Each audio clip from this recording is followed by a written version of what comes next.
I welcome you all to the monthly series on community-oriented mental health awareness seminar. Teenage years are filled with physical, emotional and cognitive changes, and on top of that, coping and adjusting with restrictions of pandemic has added to the tremendous amount of stress and anxiety in adolescents. So let us understand the intricacies of how anxiety in adolescence has been like in COVID-19 era. But before we start, I would request you all to put your phones on silent. And now I would like to invite Disha ma'am to shed more light on this topic. Hello and good evening to all of you. I hope you are doing well. You are? That's great. So we are talking, as Arvind said, about... Is it okay? Okay. We are talking about anxiety in adolescents in COVID times. So let's first understand who are we talking about. Who is an adolescent? An adolescent is a person between the age group of 10 to 19. So do you think it's a correct range? What do you think? Give or take couple years maybe. Couple years, how many? 1 or 2. 1 or 2? Okay. So interestingly, it's actually 25. So the age range, so research have said that we are in a very psychosocial moratorium, which means that our growth is delayed. And that is because our brain is actually rewiring again and again. And our social construct are keep on changing. So earlier it used to be like our marriage age was 18, 21. Now it has changed. Our youth is getting more education, more educated, and our brain is getting more stimulated. Thus, there is rewiring happening. So the age range of an adolescent is 10 to 25 years. I really like to start this seminar on a very important quote. I feel the adolescent phase of life that begins in biology ends in society. I feel this is a very, very accurate phase when we describe an adolescent. They are neither children, they are neither adults, but they are treated as children. But when they are expected to act, they are expected to act as an adult. अब बड़े हो चुके तो ये सीखना चाहिए, right? Isn't it? Okay, I'm gonna ask you something. Let's go back to in our time, and if we have siblings, if we have grandson, if we have our son, anybody, and if friend, anybody, see the list and tell me what is normal in this list. Have a look. What is normal in this list? Almost all of them. Is this the answer safe for everybody? I mean, lying is a question of morals, but otherwise everything. I'm glad you can see that. Now, but what is acceptable? That's the question. Number 1, definitely acceptable. Okay. Number 3 also. 4, 5, I mean, before lying. Crossing limits is not. People's percentage. Except lying and maybe crossing limits and rudeness. Everything else is acceptable. Nothing is acceptable. Nothing is acceptable. What anybody else would like to share? Is this list acceptable? It may not be acceptable to us, but this is actually their reality. This is what is actually happening, isn't it? जो मुझे सामने दिख रहा है, my tip of the iceberg, is what you are able to see. What you are not able to see is the emotion, the attitudes, the beliefs, the value, and most importantly, my needs, which you may not be able to understand. You may not be, as a parent also, because there's a lot of things are happening, right? So if I tell you what adolescent actually means, it's derived from a Latin word called adolescere, to grow up to maturity. This is always we are saying that you need to be mature. But in this highlight of maturity, what is happening?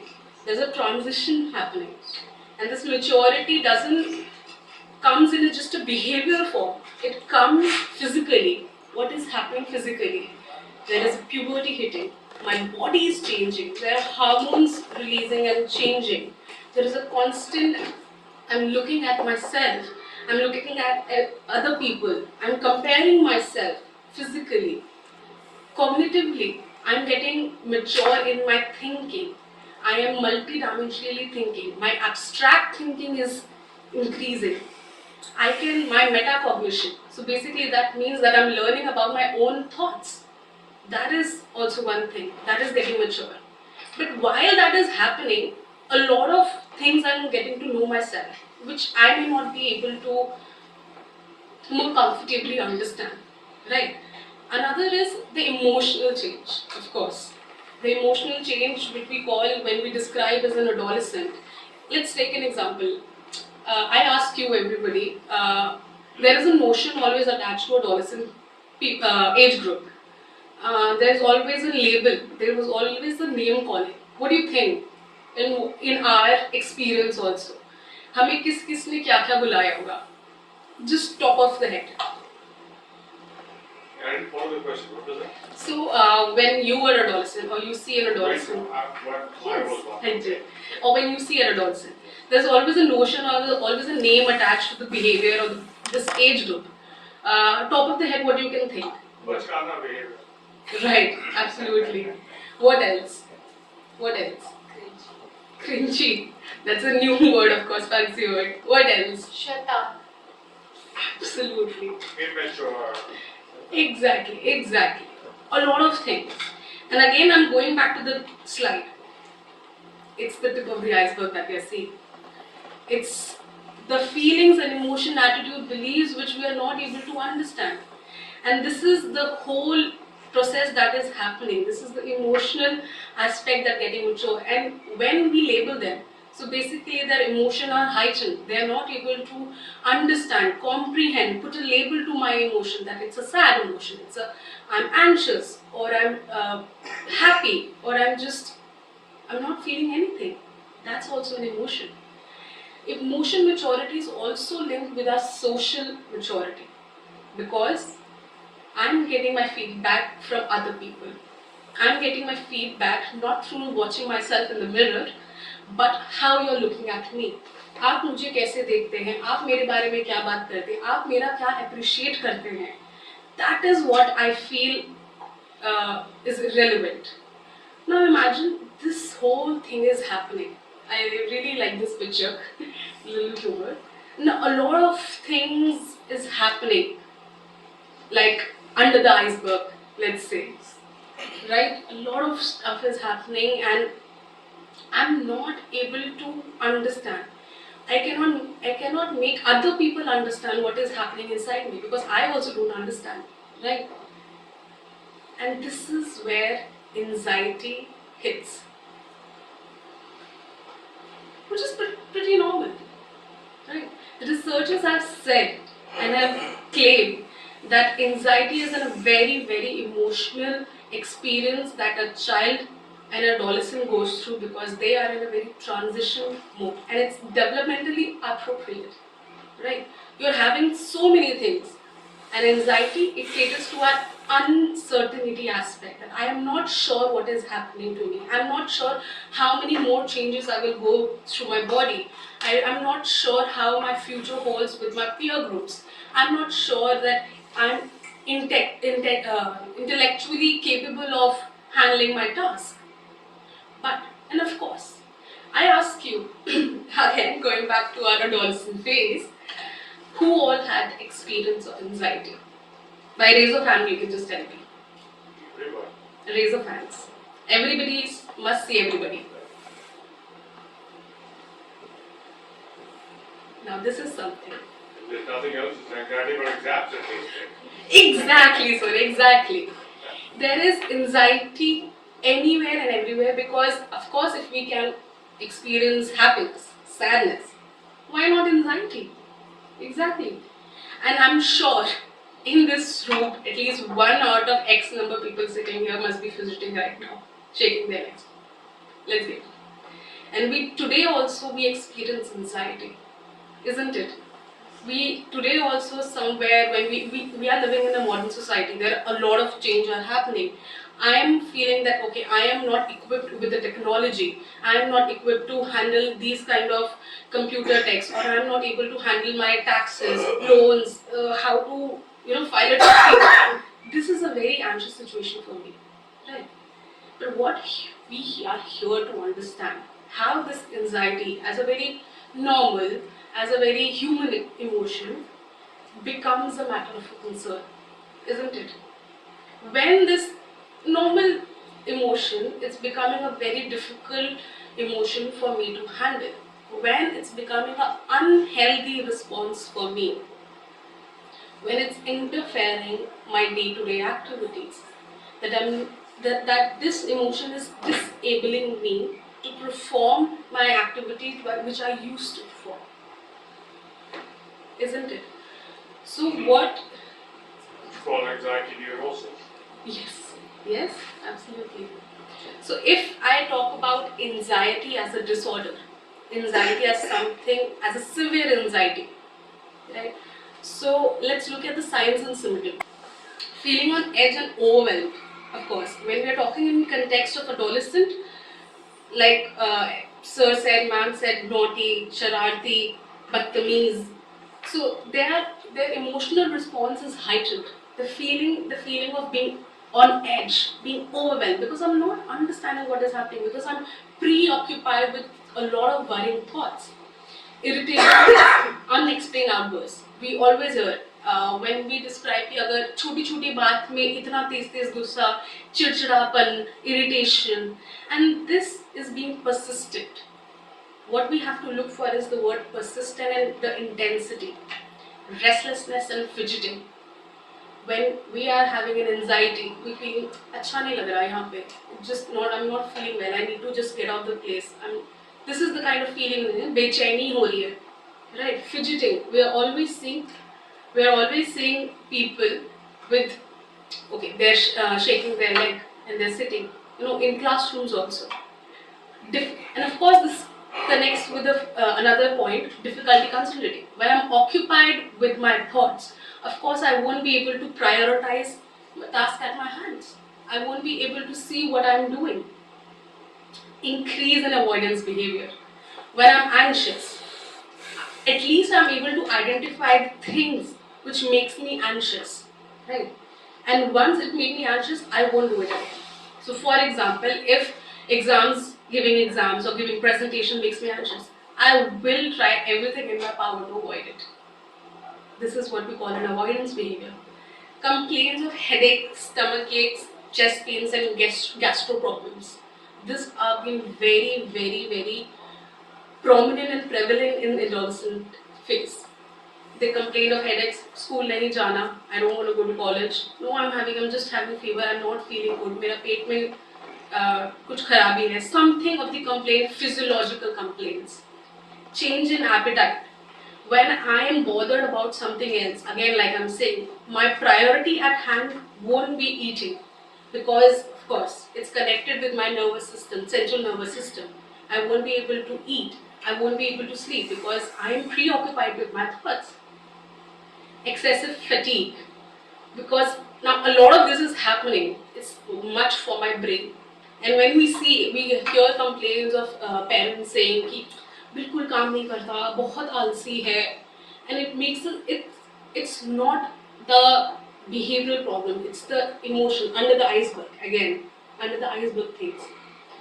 Sweating, trembling, and procrastination, of course, linked with avoidance behavior. That this task, maybe this presentation, maybe preparing for this presentation will be very, very anxiety provoking for me, thus I delay it. But somewhere I have to do it, so if I cannot get out of it, so I will delay it. Now anxiety can take many, many forms. So first let's learn about generalized anxiety. Generalized anxiety is basically worrying about uncontrollable worry of a possible negative outcomes. So generalized anxiety, it can be worry about anything in my life.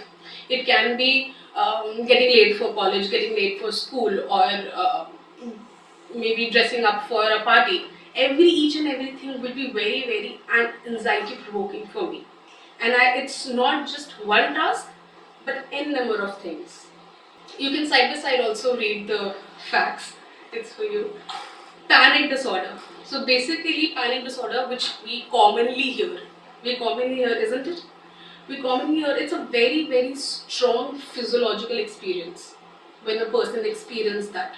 And it can come with an unnoticeable cause, or I may know some triggering aspects. Specific phobia. Of course, we've heard, okay, I don't like spiders, I'm scared of spiders. No, I cannot, go on heights. I cannot see. In the previous slide, you mentioned agoraphobia. Yes. Being outside, being open. Agoraphobia, yes, of course. Agoraphobia is basically, it connects with anxiety, yes, panic attacks. And agoraphobia is where, when I'm not feeling safe enough to go into a particular situation. Yeah, where the help cannot be provided to me. So it can be like being here and I had an anxiety attack, or maybe I had a very anxiety provoking traumatic experience. I won't come here until and unless I have somebody with me as a safety net. Right? Specific phobia, so we were talking about specific phobia, it's an intense fear and avoidance of a specific situation. So in childhood, we always hear something, okay, even pigeons, spiders, stairs, something. But when it increases for a long time and it continues with that transition, that is where it becomes a specific phobia disorder, right? Social anxiety. This is particularly very, very prevalent in adolescent phase. Right? It's an intense fear of being actually, if I say in a very layman terms, being judged by the people. That I don't do something so stupid or that I'm embarrassed by anything. Or even remembering what I have said in past and usko ab soch ke I'm feeling no, I don't think maine us time itni stupid cheez boli thi, I won't go there again. That's a social anxiety. And for adolescents, social anxiety is something very, very important and prevalent. Why? Like I said, I get my feedback from society. I get my feedback from my peers. This is why the social anxiety is so prevalent. Health anxiety, or known as hypochondria. So this is now getting more prevalent. Health anxiety is basically getting fear of preoccupation thoughts related to our somatic symptoms or getting serious illness. So sometimes this is something not all adolescents or everybody shares, that I have something like this, that I fear that me or my family members might get ill or might get something very, very serious disease or something like cancer or something like that. So what happens typically in this behavior? There are two kind of people, population, if we understand. So one will be they'll continuously check the other person, whether they're breathing, whether they are, or checking my own temperature, checking for any physiological other unusual things that is in my body, right? And these population, they might go regularly for medical checkups. You will mostly find them in asking for EEG, chest, or gastro problems, or anything related with headache, get me an MRI, I think something is wrong with me. And the other population will have anxiety, but will avoid getting it checked. That what if something is there and I get to know, what will happen then? How will I help myself? Isn't it? So this is what health anxiety and hypochondria means. Obsessive compulsive disorder. So this is another form of anxiety.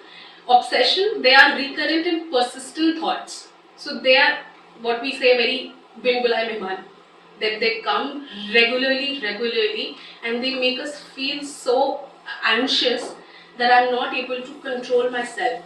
Thus leads to compulsive behavior, which is I am doing something as a behavior, as a mental act to relieve myself from anxiety. So for example, if I feel that after COVID, everything, if I touch this, I'll get contaminated. I'll get infected.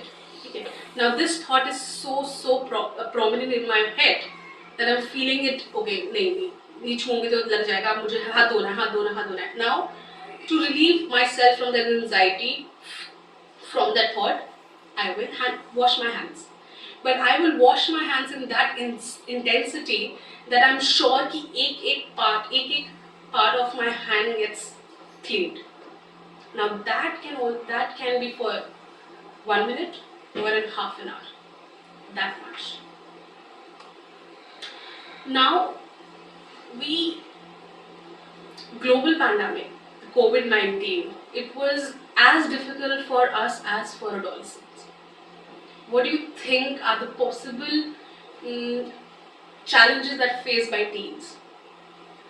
Top of the head, what do you think? We know what happened to us. We were present. But what happened to them? The phase of adolescents who were neither child, neither adults. So they were not in the wiki, okay, I'll be safe by my parents, or neither that I am in control like my parents. So I'm in between. What do you think were the challenges? Anybody? Of course, we will talk about this, but just. Children, I don't think we're worried as much about because they're young and healthy. Yes. Okay. That's a good point. Anybody else? Would you like to try? Anything? So I consider adolescents to be in school. So being away from school and being away from friends and being away from open areas was a very big challenge that even I faced, like being away from college. Yes. So that was something that I believe that my younger brother sisters also faced. That They couldn't go out to play basically. yeah. I have a cousin who was worried. He was asking me constantly, COVID कब खत्म हुआ? He was 6. So I said I didn't know what to tell him. Yeah. But I probably faced that. So do you understand how this uncertainty, when this will end? Because we also don't have the answers. Right? And what you're talking about is the break connection with the outside world and the peers. Like we talked about the social maturity, that I get my peers, my friend circle is more important than me, my family. They are more important. They give me feedback. They give me reality check. They know my problems. I can share with them. My parents won't understand. My cousins won't possibly understand. My grandparents, maybe, some have that good kind of a rapport with them.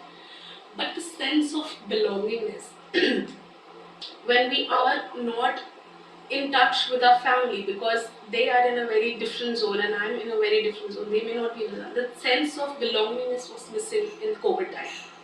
And that is a very integral part.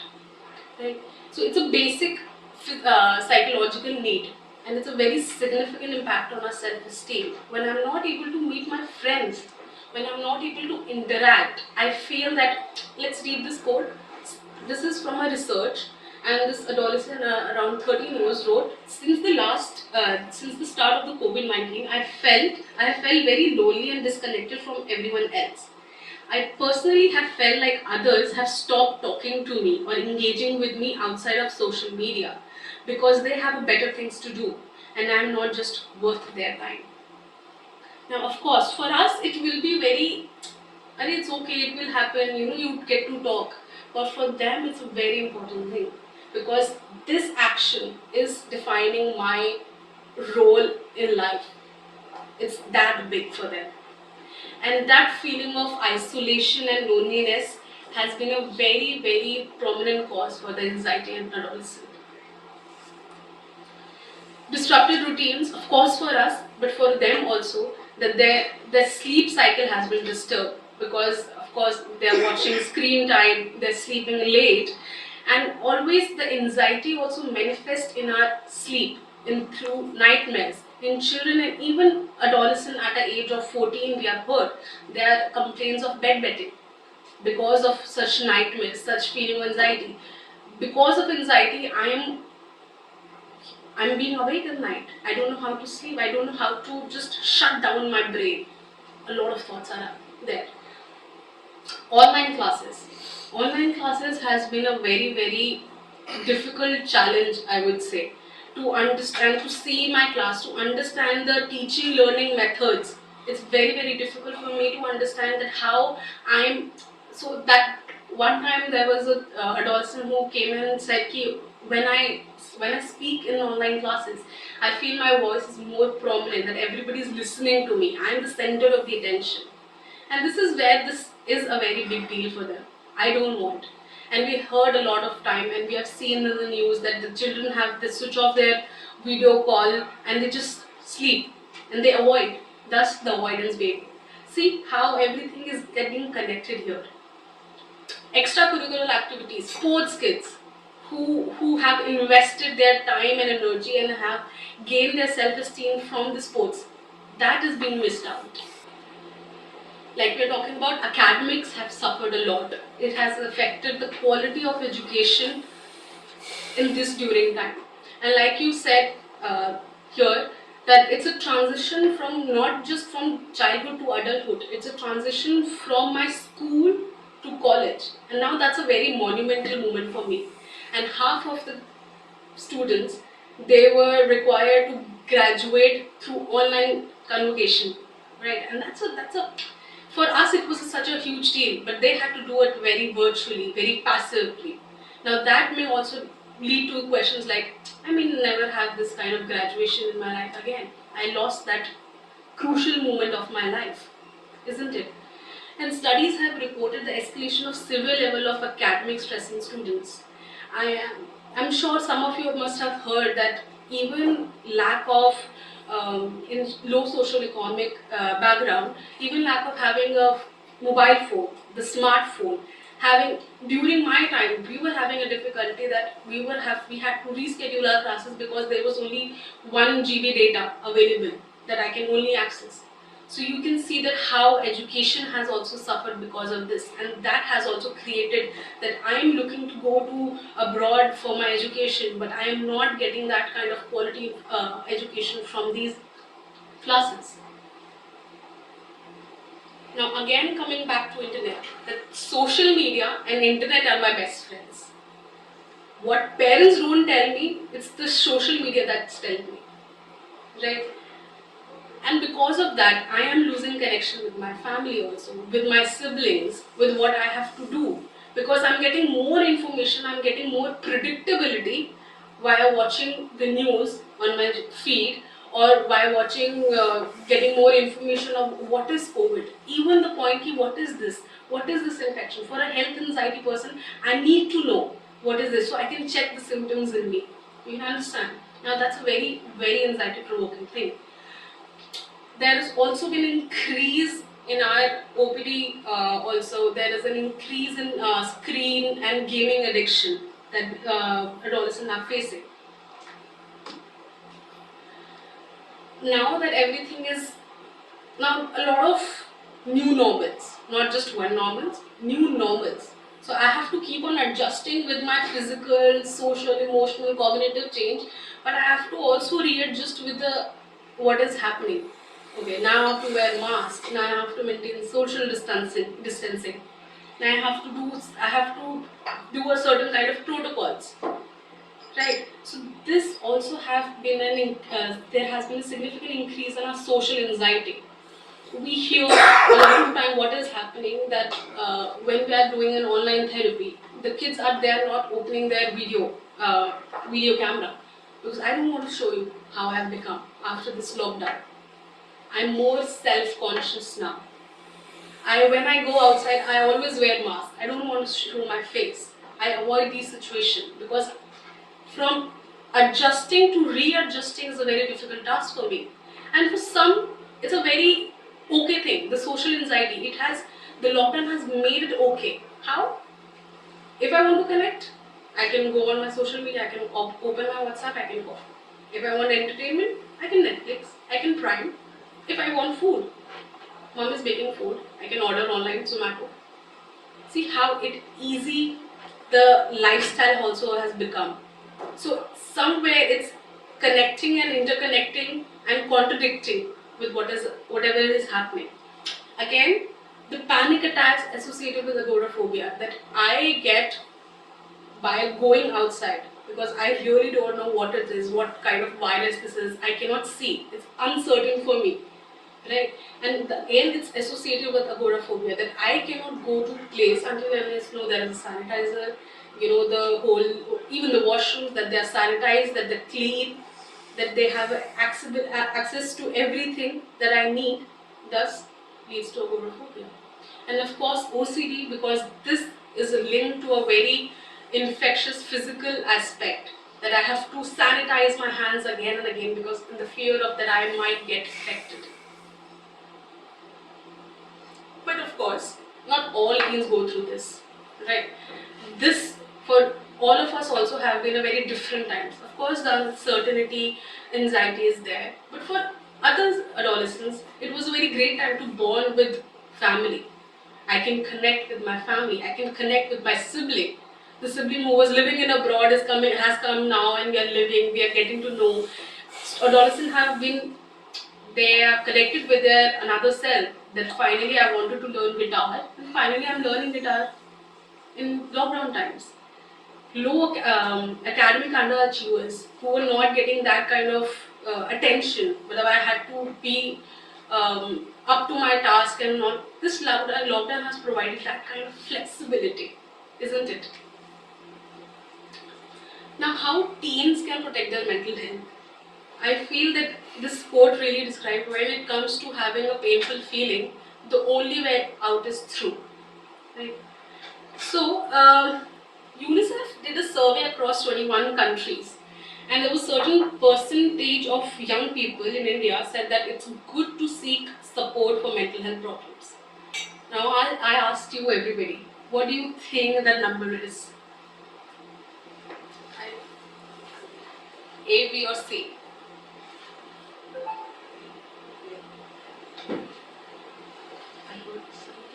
A maybe.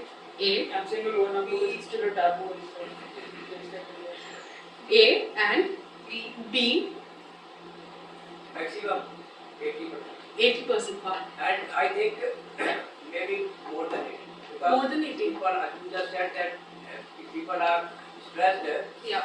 in India because of education, it is very hard for children to learn or to cram so many things, long answers, lengthy answers, and it's difficult for them to learn or to get good marks. That is one of the reasons. And some persons commit suicide when they prepare for competitive exams. They have to study for long hours. So this is a burden or injustice to the students. Right, absolutely. Useless things are being taught. True. To some, not all the things are useless, but many things are. Many things. Absolutely, sir. So, I guess 50-50 for all three, but the real answer is it's A, 41. And what do you think was the reason? Like I said, maybe it's a taboo subject still. Hmm. Parents also do not encourage their kids to talk about it. They do not talk to their kids themselves. Yes, absolutely. Yes. So if I share my own experience, so I used there is a person that you need to give the contact for in medical. So I didn't give my parents' contacts. I gave my best friend's contact.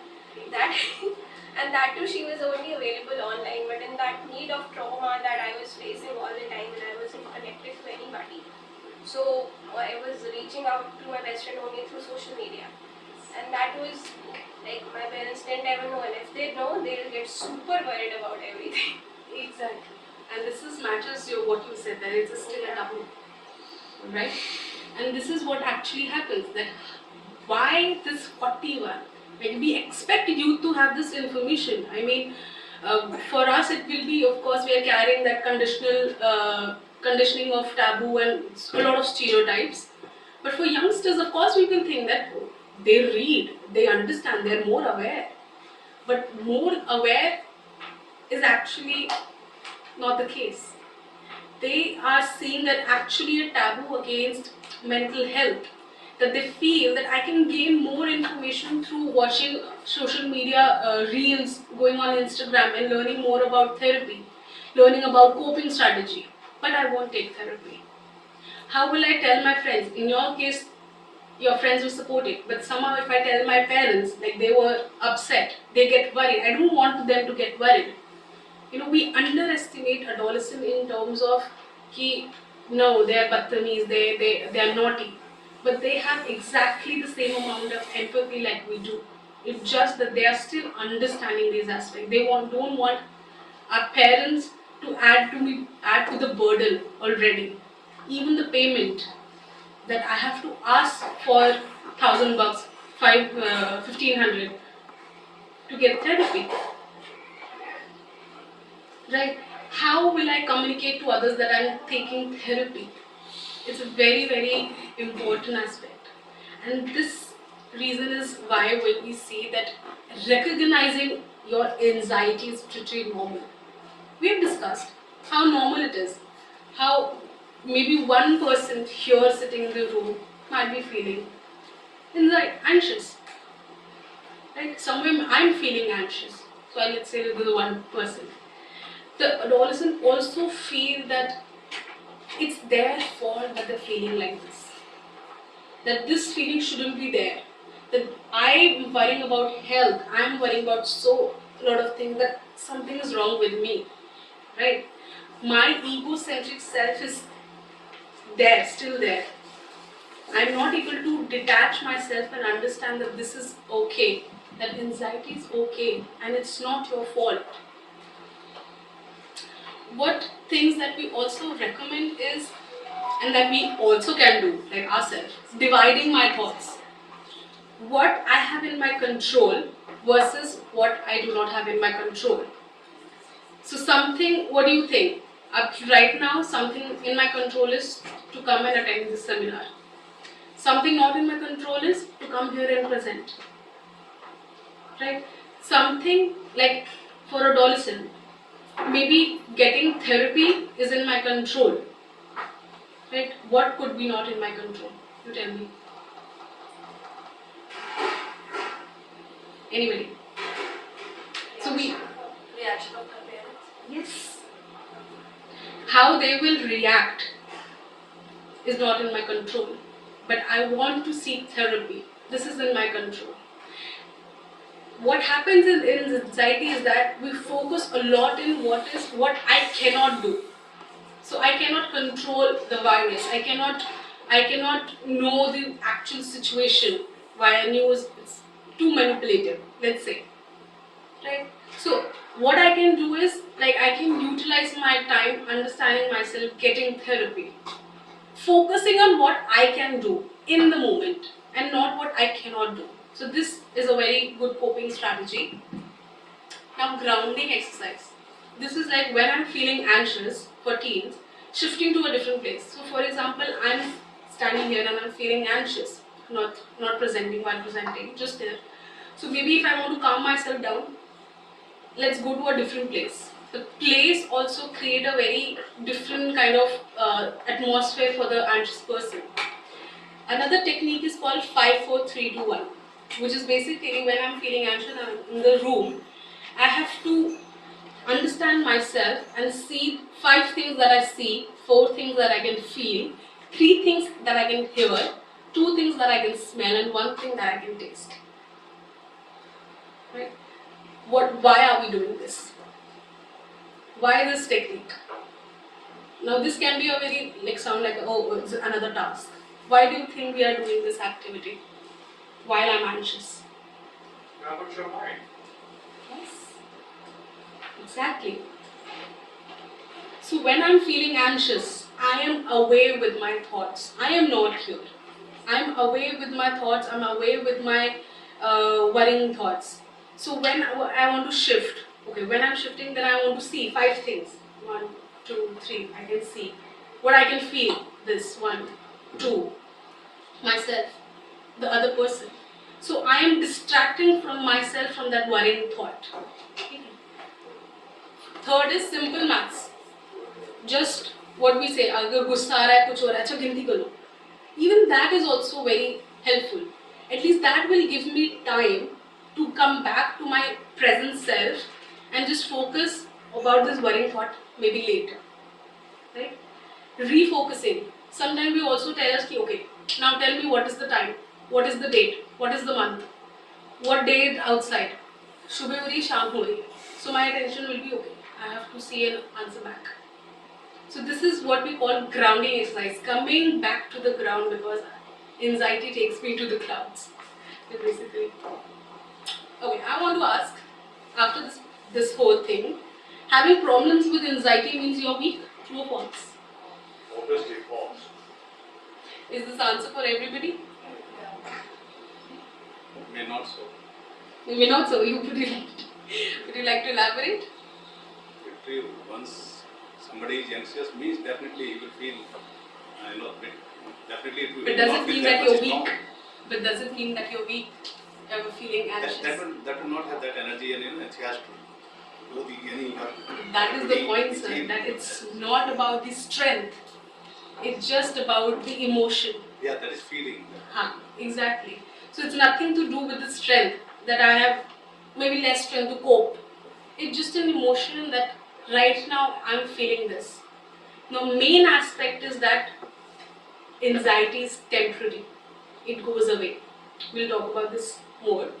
So, I want to say, seek help. It's okay to ask for help. Like adolescent, they don't. Asking help, that means this is something that I cannot do, this is something not in my power. So thus, they reframe themselves when asking question. So for that, awareness is the key. When I know something, when I know, so when we have to do a surgery, and I really don't know what's gonna happen.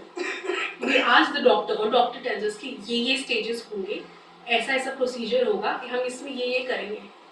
You can, of course, you cannot be awake in the surgery, but at least you know this is gonna happen, right? So likewise, for therapy also, which we also call psychotherapy or talk therapy, recommended approach is cognitive behavioral therapy, which focuses on our thoughts, emotion and behavior, how thoughts and emotion interact and create anxiety, and how cognitive behavioral ki mere thoughts and how I'm behaving, the therapist can intervene and make you aware of my negative thought cycle.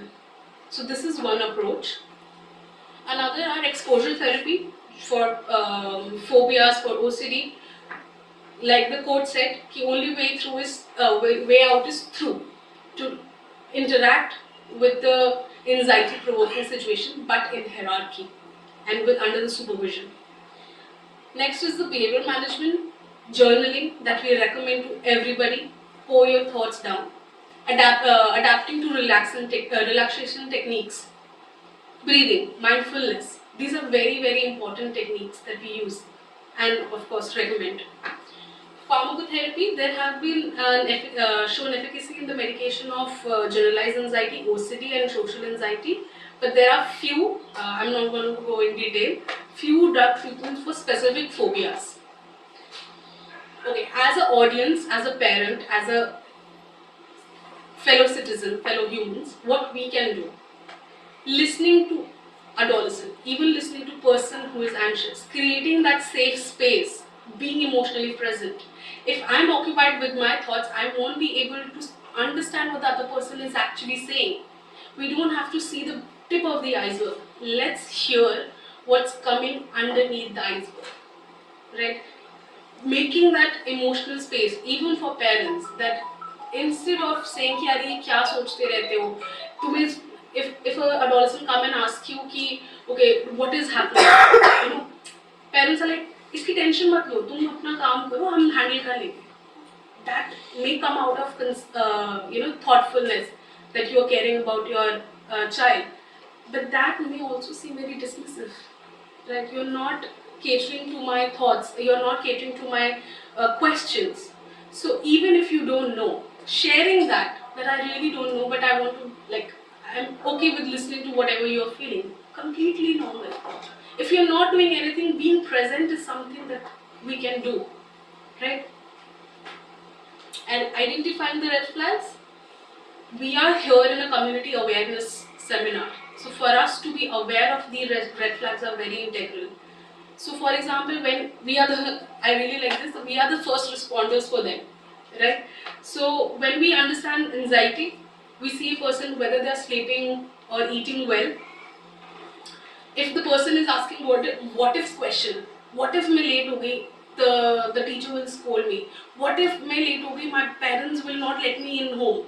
A lot of what if questions and reassurance seeking. कि are you sure I won't be late? Are you sure that I'm looking fine? Are you sure that they won't make fun of me? Again and again, they are asking for reassurance. Social withdrawal, less participation in conversation. Not always shyness means okay, this is the personality or the temperament of the child. There may be something more to it. Let's have that, create that space and let's explore that more. Avoidance in terms of academics, refusal to go to college, refusal to go to school. Gastrointestinal complaints.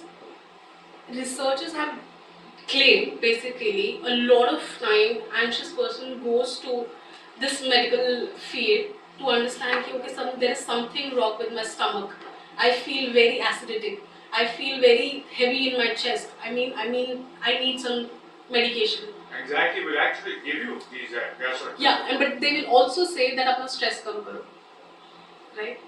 And what is the stress? You tell me, because I really don't know what is the stress, right? Even for the medical officers, these kind of red flags are very important, and just an awareness that maybe okay, it's okay to seek therapy. Let's explore this also there. Instead of saying that okay, stress kam kariye, therapy, we can talk to something about this, right? And seen fidgeting, space out. We have always seen complaints of कि ये हमेशा कुछ ना कुछ बात करता रहता है, कुछ काम करता रहता है. He's not paying attention. He's being lethargic. He's using pen. He's using stuff, but he's not studying. Maybe the story is something else, like we said, anxiety. So what do you say? Feeling of anxiety eventually go away? Will help, yes. What everybody says. Does it? Definitely. Definitely. I like that response. So if our body is designed to protect ourselves from danger, of course our body is also designed to dial it down. Right? This is how our body is made up. Now lastly, what to do during panic attacks is very important. Right? Remaining calm. If I'm not calm and other person is in panic attack, please leave the room or please step aside. This is a very, very crucial aspect, right? If you are not calm, you're only increasing or contributing to the situation. If you are feeling calm, then let's move forward and so what happens is if someone is in panic mode, bahar chalo, pani pilo, theek ho jayega. You don't know what the person needs. So instead of assuming, ask them. Tell me calmly, what do you need? I'll get you that. If you need hot water, bahar jana hai, if you need anything, just tell me. Maybe this person needs the space. Maybe a little moment to self. Ask them, right? Assist them in focusing on their breathing.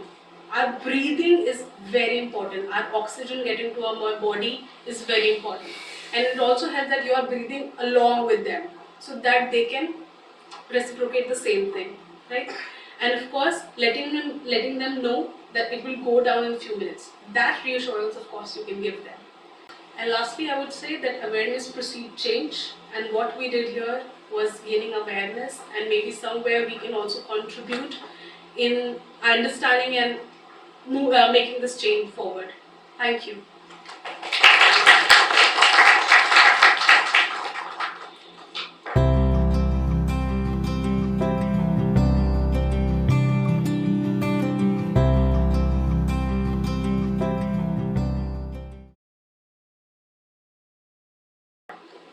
I believe that was quite an insightful session for everyone. Okay, so now we are here open for our form and questions so that we have our expert panelists here. Dr. Pratishta Petwar, Clinical Psychologist at Department of Psychology, VIMHANS.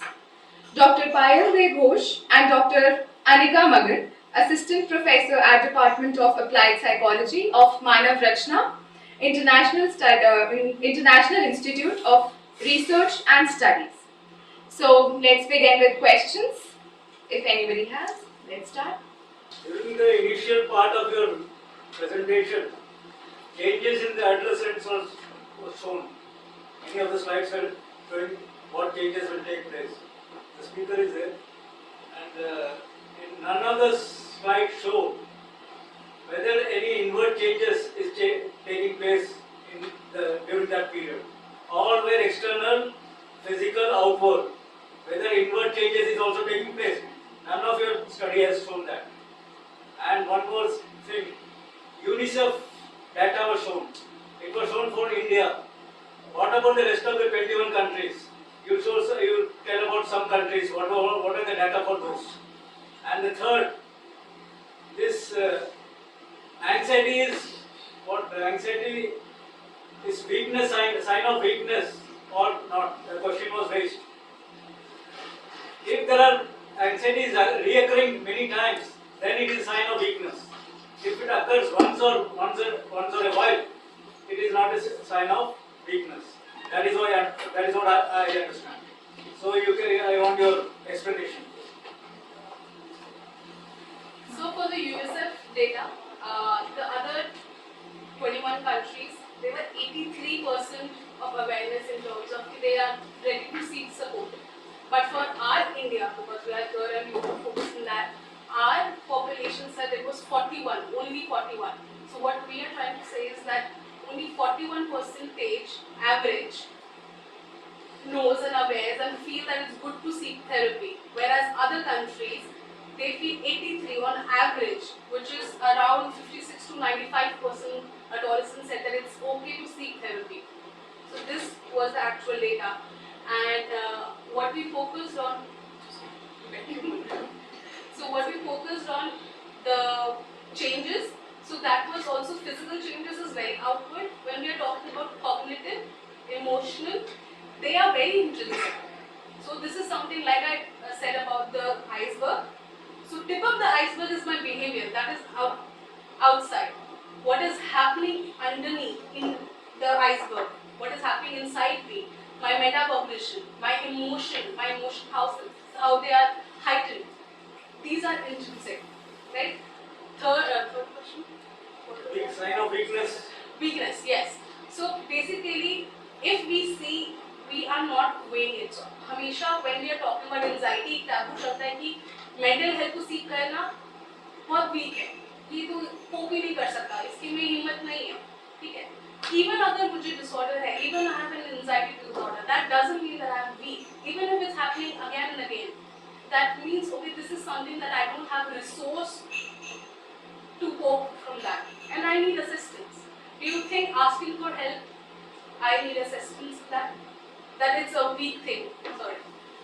अगर मैं किसी से मदद मांगता हूँ, I need कि अगर मैं ये चीज़ उठा नहीं पा रहा, so that means मैं weak नहीं हूँ. This is not in my bodily capacity.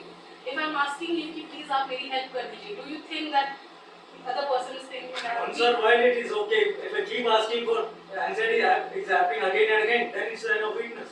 It's not a weakness. Then that means. What's that? Sorry. That's your opinion, fine, you voiced it. Yeah, but sir told that I definitely believe in that it is matter of feeling. And that is true, sir. And it is kind of this emotional kind of thing, this or imaginary kind of thing. Sometime at a night time you feel that for a rope that it is a snake. So that kind of, but that is not a snake. So weakness and anxiety, that is that kind of person. But so sir, absolutely, I didn't understand that time. So दूसरा एक जो है ये बहुत संवेदनशील मुद्दा है. I am sure कि जो 41% जो 41% आपने बहुत सी जानकारी दी. I think sir, this might have doubled after this pandemic period has come up. It's a I don't know. pandemic. Prior to that, in 2018 or so, So it's maybe 20% of I don't know. Absolutely. So that is एक जो एक विशेष एक बात जो आपने अच्छी बताई कि इसमें एक भावनात्मकता तो पहले से ही है इंडिया में, लेकिन इसमें संवेदनशीलता जुड़ी है. और हमारे यहाँ जो एक्सपर्टाइज तो खैर चूँकि जॉइंट फैमिलीज हैं, हमारे केयरिंग एटीट्यूड की है, उसके चलते हुए काफ़ी संदा हुआ है मामला. लेकिन अभी वाकई ज़रूरत है कि एक्सपर्ट्स की इस समय ज़रूरत है. That's true. I am seeing from my house also. That's what I know. I know. Because my son had this kind of problem, OCD problem, during that period, that Baba Harpuna. इतना sir that वो थोड़ा scene change हुआ, but he recovered himself later on. But still that kind of this kind of Through this. therapy? Pardon? Through therapy? Just we were bit counseling in our own way, in crude way actually. You can say not we are not expert, but in homely way only. So that is, but that affects that. And society really looking forward for kind help of for experts. So that's. So maybe we can take the son and for a little bit. Okay for you? Yeah. जैसे आज आपको एक awareness milli, something related to maybe more OCD you can learn about.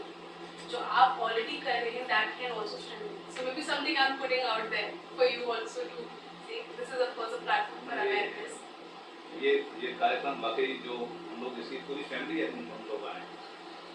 My son is there, my wife is there, my daughter is there. तो ये वाकई जो है ये बहुत ही कहना चाहिए. This is kind of eye-opening kind of news. We are not knowing many of the things. Now we are knowing that 41% of this, of course, data will be available somewhere, but it is not our domain. And the sir told very clearly, that I myself have this perception that anxiety relates to weakness, but it's correct. It is kind of that fictitious kind of, not the truth. Thank you. There is one more question here. I am not intelligent as these people are. I am not as intelligent. The thing is, you told that anxiety goes away after some time. Yes, sir. But it can occur at any stage also. Yes, sir. Even at 90s, anxiety can occur. Of course, sir. Yes. So it doesn't go away. It can reoccur So sometimes. I meant go away in the moment. So it occurs whatever I'm feeling. Okay? I have coping strategies that I can avoid the situation. अगर मैं avoid करता हूँ उसके बाद मुझे anxiety feel नहीं होती. For that moment when I'm feeling very anxious or maybe in a panic mode, तब मेरा एक थोड़े टाइम बाद चला जाएगा anxiety. But of course, it's a disorder when it's happening. Like I said, अगर वो persistently happen हो रहा है बार-बार. So this is where I can seek support. कि आप मुझे ऐसी coping strategies बताइए, please assist them in. This is what therapy is all about. That it may not give you all the answers, but a coping strategies for that. Have the questions for the panelists.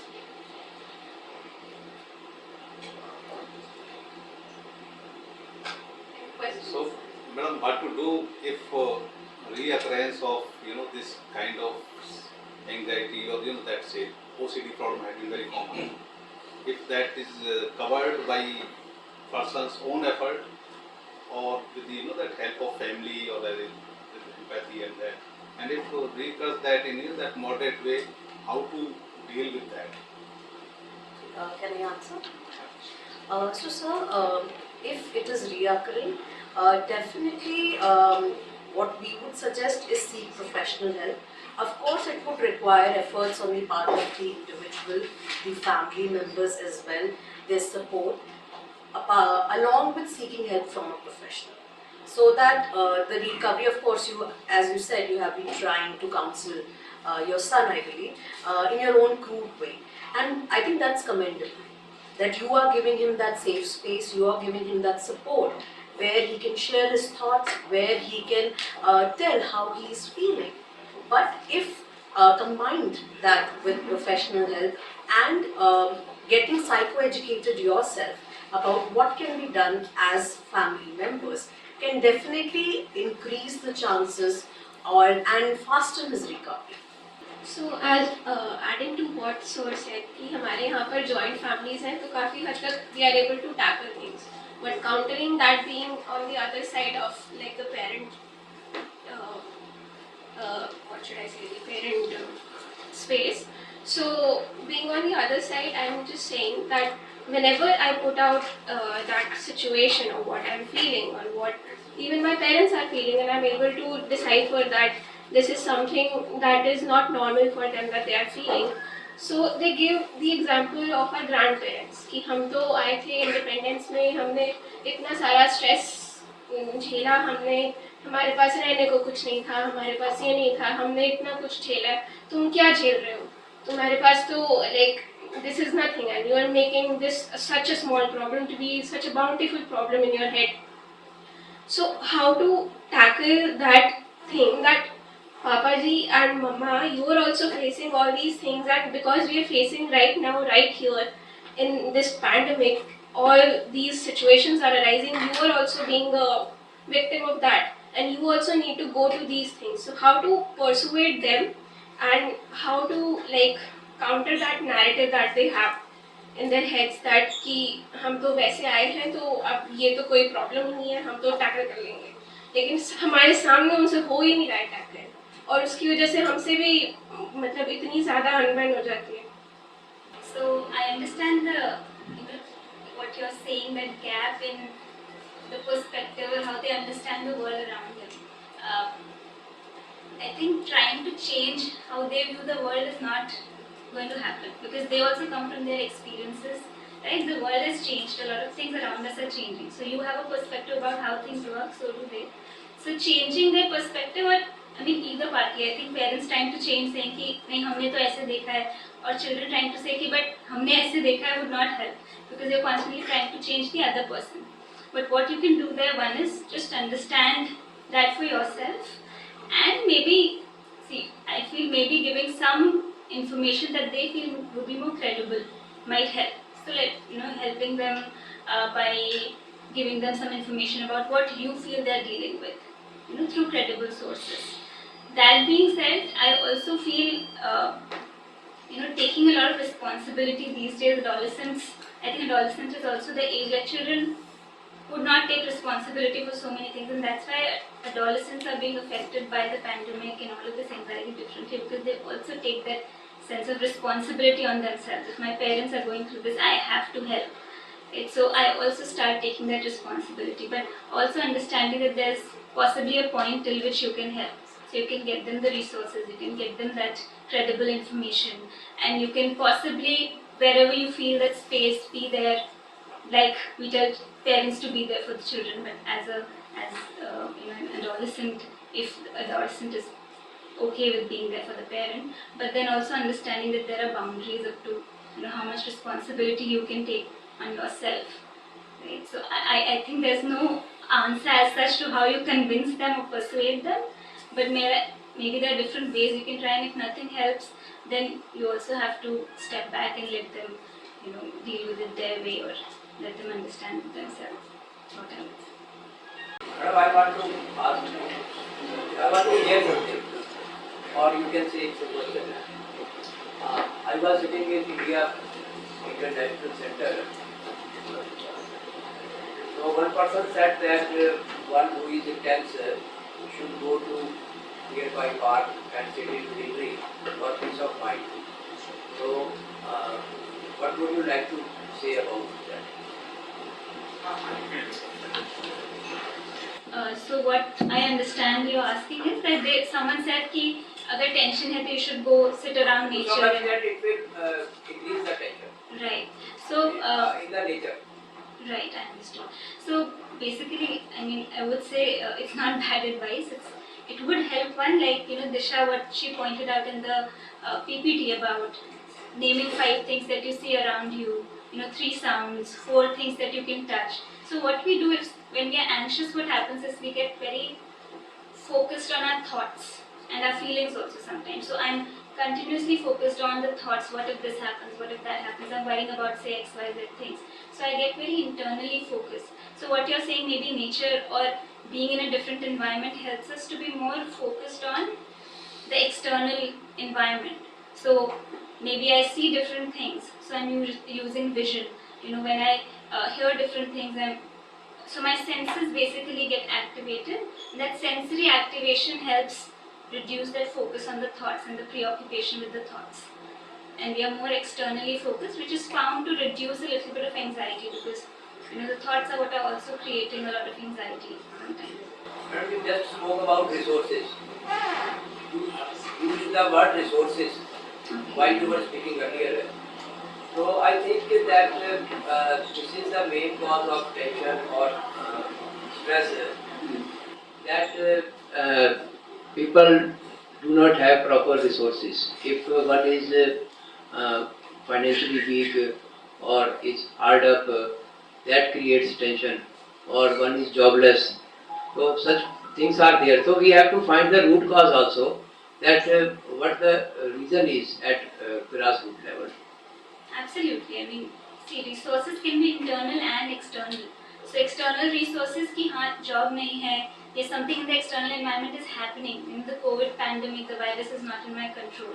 And there could be internal resources as to what are my own coping skills.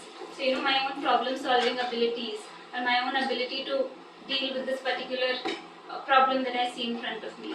So हाँ, resources बिल्कुल is what is important, but we can also build those internal resources अगर external resources नहीं हैं. So I basically wanted to ask about how to deal with brain fog and that mindless stage that you get into, because and it happens quite often as well. So how does one deal with that? And because I've tried grounding exercises multiple times and quite often actually, whenever I'm anxious. But just brain fog, when it happens, you sort of don't have any control over it. It just happens. So yeah, that's what I wanted to ask. yeah, so from what you're saying is that when you feel that sense of anxiety, then sometimes you can't think clearly and you feel that there's a state of confusion that you might be in. Is that what you're saying by brain fog? Or do you want to describe that? So when I'm anxious, I have different reactions to that. But there is a state of brain fog, which is just like you can't think of anything and you just sort of zone out. And you can't really generate any thoughts. So yeah, that's what I was talking about. And would that, sorry, I'm asking the question back just to understand, but would that state stay for long? No, it is of course temporary, but sometimes it can last from say 1 minute to 20 minutes. There's no in between. So sometimes, see, it also depends on the severity of anxiety that you're feeling. So sometimes maybe the anxiety is creating that amount of arousal, or hyperarousal as we call it, the body starts reacting also. And the mind also, like you say, might zone out or have that brain fog state that you're talking about. In terms of how to manage, of course, grounding techniques are one thing we say which helps bring us back to the moment. Right? Secondly, there are other approaches. So, of course, understanding one where that anxiety exactly might be. If anxiety is inducing that state in you, maybe you can't directly deal with that symptom, but where that anxiety is coming from.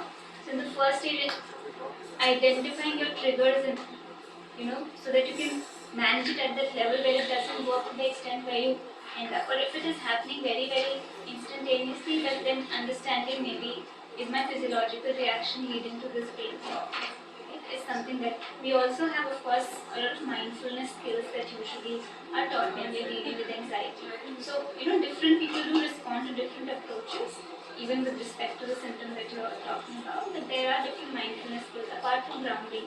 So there may be other, how do you become mindfulness of thoughts, mindfulness of breathing, mindfulness of sound. So there are different mindfulness skills that can be taught. But I also believe it's also to understand where that anxiety might be coming from would also be important. Can I add something to the answer? Yeah. So there's another concept which is known as, ma'am talked about triggers. Now there's an opposite concept which is known as glimmers. So you try to look for things that basically help you in coming back, right? So your friend could be a glimmer. Somebody who you feel can be a safe person, or somebody with whom you can come back to the present. So try to look for those glimmers along with the triggers. Yeah? I just had one question.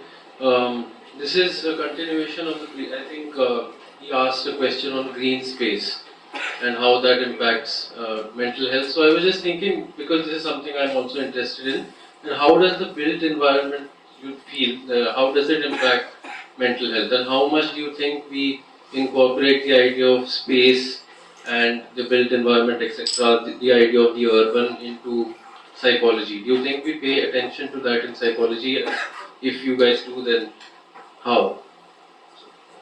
So, absolutely, there's a concept, there's an area of psychology which is known as environmental psychology, or we also study the concept of sustainability and psychology, right? So, these days, a lot of architects, they are taking opinions of psychologists with regards to how they should design a building, a room, what colors to use, how the seating placement should be done, what sort of cubicles should be made, the ventilation, the placement of windows, all those things are now being incorporated in the architectural world as well.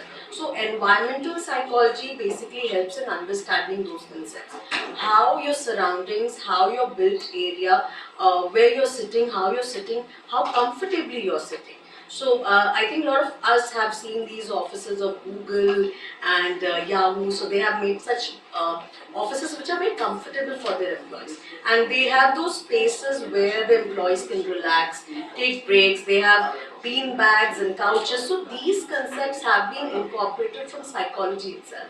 The colors of the wall. So, like if you're going to, let's say, party, so you would expect the place to have some jazzy colors, like red walls and loud music and the lights. And if you're going to a place, let's say, to do yoga, you would expect the walls to be light in color, something that pleases the eye, something that relaxes you.